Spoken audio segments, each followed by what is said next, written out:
Hi, I'm Joni with Looking at Careers with Joni, and I'm here today with Kim. And Kim has had a very interesting life. She started out her career by moving for several reasons from state to state and city to city, and had to reinvent herself every time until midlife. She decided on a career and she was more stable, and she's gonna tell us how she got there and what it took to get there. So Kim, when you went to school, what did you want to be when you grew up? I didn't really know, Okay, that's how I basically. was. I mean, Yeah, I don't know. I majored in business because that just kind of fit my personality and it was something I can do. I was not ever very sciencey. I mean, in right. all honesty, if I could have majored in history and gotten a PhD in that, I would have loved to have done that, but I didn't really think I could earn much of a living with that. I So, was gonna say, yeah, that wouldn't take you very far. I mean, if I was a trust funder, sure, but that was not the case. So, So you got a business degree, I did. and then where did you go with that? Well, when I first did that, I went to work for a newspaper in Phoenix called the New Times, which is a weekly alternative newspaper. I'm Hmm. sure when you were in Denver, you heard of Westward. Yes, Do you remember? uh-huh. That's who the parent. I worked for their parent company. Oh, So interesting. Okay. then they, of course, bought other papers around all over the country, including like the Village Voice in New York, and I think it's the LA Weekly in Los Angeles. But anyway, Okay. it was a Sure. it was a very fun place to be, and I Hmm. was in the advertising department, and I really enjoyed that. And then I Well, moved. wait. Before you move, so you worked in the advertising department. Uh-huh. Those skills aren't things you learned when you were in school, were they? The Yeah, more general business. Oh, you learned about advertising and how to go out and advertise things too? well, there's all different components of advertising. So, I was not a salesperson, but I did work in the Oh, advertising department. I'm not a good salesperson. That's not my thing. But I did work with all the other sales reps and kind of kept them in line and got all the proofs and the ads and payments and okay. everything on time. So I was kind of more of a coordinating sort of a person. Okay. So that's what I Okay. did. I was Okay. in the advertising department. So I did that for 3 or 4 years and Uh-huh. then moved to Columbus, Ohio. Mhm. And my husband was working on a master's degree, so we moved to a brand new city and didn't know anybody. So Right. I ended up with a job as the PR director for a shopping center in Ohio. Oh, okay. So I did that. So I had to buy the advertising for the shopping center. I had to get ads produced, put together flyers, come up with promotional events, breakfast with Santa and all that sort of stuff. So Oh, I did that for a that's while. kind of a fun job. It was kind of a fun job. So I did that. And then we moved yet again to Albuquerque. And so in Albuquerque, I ended up working for a large HMO there. And I was in what's called the Provider Relations Department. And what that really means in English is if, for example, your health insurance is Blue Cross and Blue Shield, you have a list of doctors and hospitals that you can go to. Right. I was the person who put together the doctors in the hospital that you would go to. So I would Okay. go out, meet with doctors and hospital people and have them sign contracts and get everything set up in the claims system so it would process all the claims correctly, get the doctors paid correctly, and all that sort of stuff. So Okay. that's how I got into that. Okay. For those three jobs though, you must have had skills that overlapped, even though those industries were all totally different. What kind of skills overlap to get into those kinds of jobs? I think it's just all marketing and being able to meet with people and talk to them and just get problems solved and issues resolved and being able to figure out what their main issues are going to be so you know how to handle it at the right time. Okay. I think You're that ki- just comes, you know, you're kind of a poster child that you don't have to stay in the same industry, but you can well, move am I on. a poster child or is that just, I don't know. don't know. I don't That know. wasn't our point. A lot of people don't like to change industries. They're afraid. Well, So, it is interesting because I have people. Well, you've had a lot of jobs, and I'm like, yeah, but I've moved across the country 5 times, and yeah. economies were not always good when I was moving. I mean, Sure. we've had a lot of ups and downs. I mean, my first car loan, the interest rate was 17%. Early 80s. So I mean, things were Yeah. not good. So Yeah. and then, I had to take jobs maybe I wasn't necessarily crazy about, but we needed to eat. So that was Sure. but I think Yeah. a lot of it's just general marketing and business, working with people, solving issues, getting it handled well. Sure. Sure. There's a lot of that. I have to ask because it makes me wonder. The jobs that you really enjoyed, was it the job you enjoyed or was it the people that you were working with?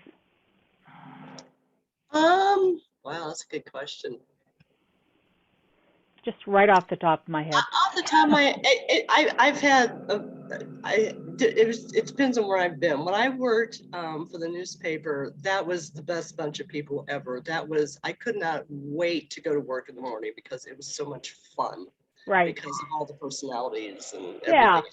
That was truly the most fun job I've ever had in my life. Yeah. I I mean, think people have a lot to do with it. it was. After that, not so much. I think, in Ohio, the people I worked with were just awful at best. But, Hopefully they're not luckily, watching. yeah, but luckily, I was back in my office in the corner and they didn't bother me too much. And I kept my door closed because I didn't really want to talk to them. So Yeah. that was kind of that. In Albuquerque, I really did enjoy a lot of my coworkers, and I still am in contact with a few of them today, even. Okay. But so that was good. So, but it's been a real mix. I mean, sometimes places have been really good and sometimes not so much. So Mhm. Okay. So I didn't mean to interrupt that's your okay. flow, but All right, so let's see, we're in Albuquerque and there. Okay, so after Albuquerque, we moved to Memphis, Tennessee, and I went to work for Cigna, doing the same thing I was doing in Albuquerque. I was okay. going around and signing up doctors and hospitals, although in Memphis, my job was to attack more of the rural areas. So I was out in um, very rural Tennessee, eastern Arkansas, and northern Mississippi Okay. as Wow. as a non-Southern person. So anyway, so that was kind of interesting. But yeah, so I did that for a number of years, and then I moved to Denver and ended up transferring with Cigna. So I was doing the same thing yet again in here Mhm. in Denver. But after a couple, let's see, 3 years of that, I was in the Medicare division at Cigna, and they decided at that time to get out of the Medicare business. So my job Oh. went away. So I got laid off at that point. Mhm. So that was my first layoff. Okay. And then I got on with another very small insurance PPO company and did the same thing for them. And then after a year of that, they also decided to close their doors. They just didn't. And this is all around the time of 2000, 9/11 and 2001. Okay. So, the Mhm. economy kind of tanked. But the company I worked for, it was a very wealthy person, and this was just kind of a side hobby. And he's just kind of like, I don't want to do it anymore. So I got laid off from that. So then it was like, all right, I've been laid off twice in like a year and a half. It's time to find, something else that I actually enjoy and might want to do. And Yeah. that's a little better fit for my personality and my habits. I mean, and what I mean by that is I'm not a morning person. I Okay. can get up and function at 6 in the morning, but I'm not a morning person. Give me a Right. job that starts at noon. I am so happy. I can't tell you. So Yeah. healthcare from that perspective really kind of fit the bill. And then I love the idea of wearing scrubs and not having to figure out what to wear. And you had, I mean, and this is a long time ago, but in the early 80s, we still had to wear suits and hose and all Sure. that sort of stuff. So I it was remember. it's a pain in the butt, and expensive with dry cleaning and stuff. So Right. I couldn't have been happier. But I looked around, and a friend of mine who was also getting laid off had gotten into massage and had gone to massage school, and it was just it sounded great, it was really cool. It was rewarding. You were actually doing something instead of sitting in a cubicle all day, which gets kind of old after a while.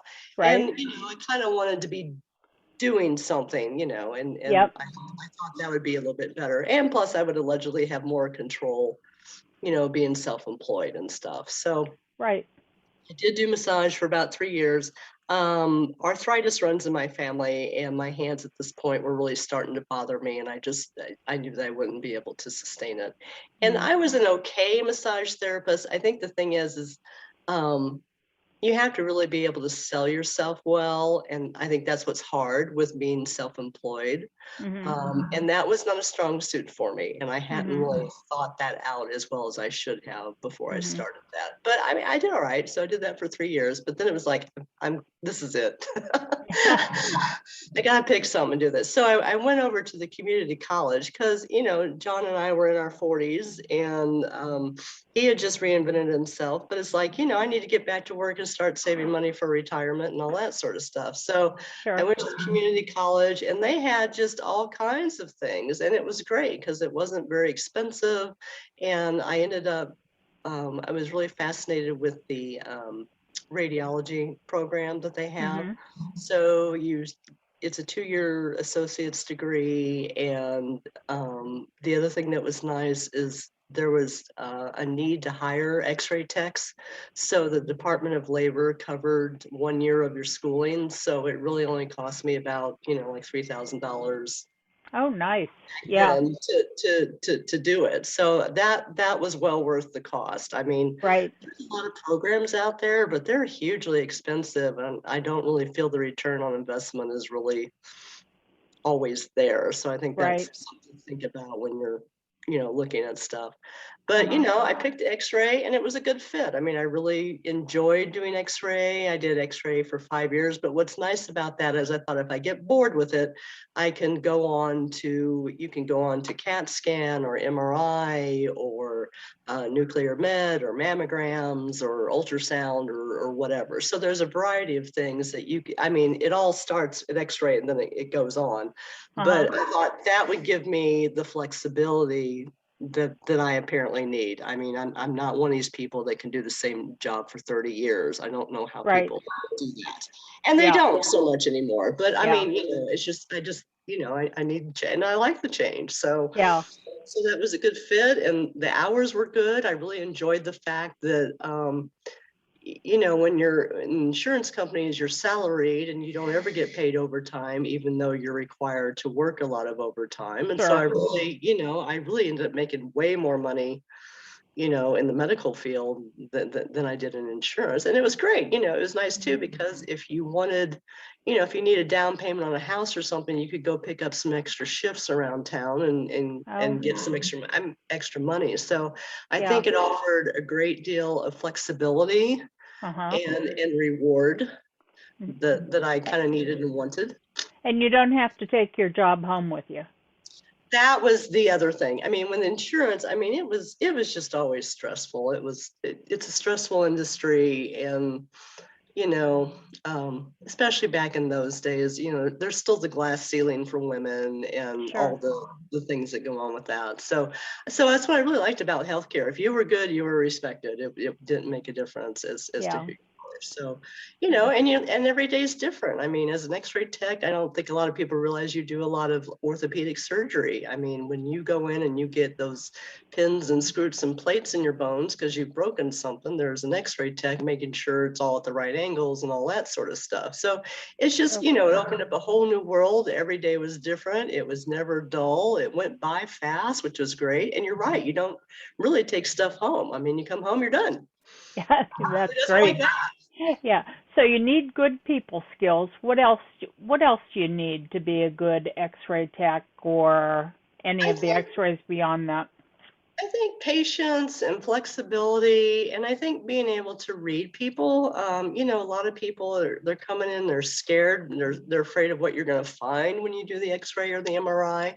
Is it going to be cancer? Am I going to die like my father did? Or those sort of Mhm. things. So you got to be aware of that. But you've also got to be able to stand on your own 2 feet and not let people mow over you either. So Mhm. I think there's that. But I think a lot of it's just looking at people, paying attention and listening to them and Mhm. helping them get through it as much as they can. And some people are really great and easy. Some people you really have to coax.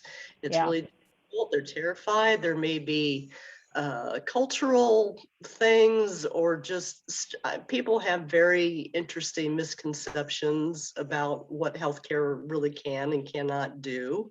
Mhm. Um, some people watch a little too much fantasy shows, Yeah.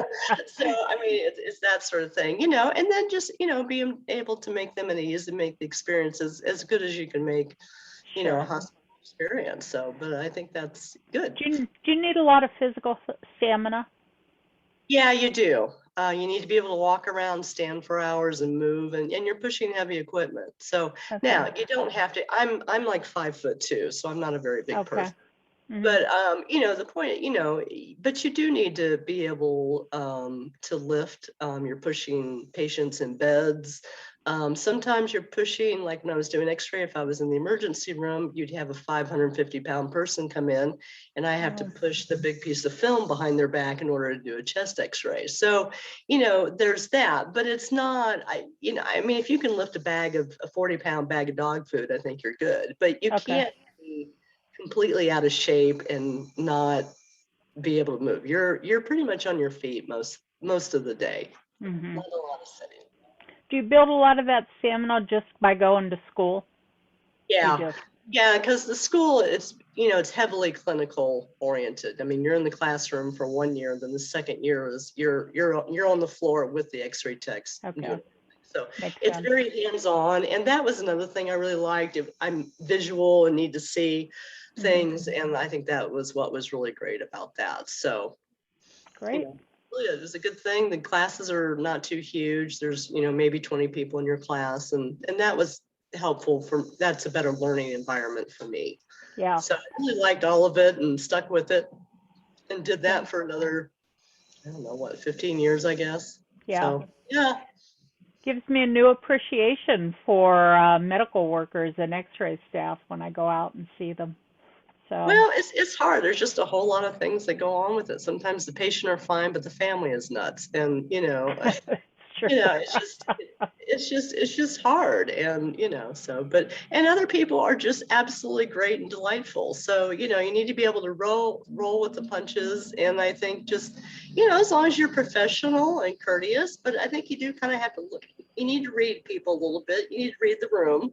Mhm. And not that that's hard, but, you need to be able to do Yeah. that. Yeah, not everybody can do that, but that's a great skill to have. So good. Well, I appreciate you taking your time to talk to me today, and I'll be posting this video on YouTube and sending it out in podcasts. So thank you for your time, and for everybody who's listening. Again, I'm Joni with Looking at Careers with Joni, and if you like this video, please like it below, and we'll see you back for another video shortly. All right, thank you for your time. Thank Bye-bye. you. Okay, bye.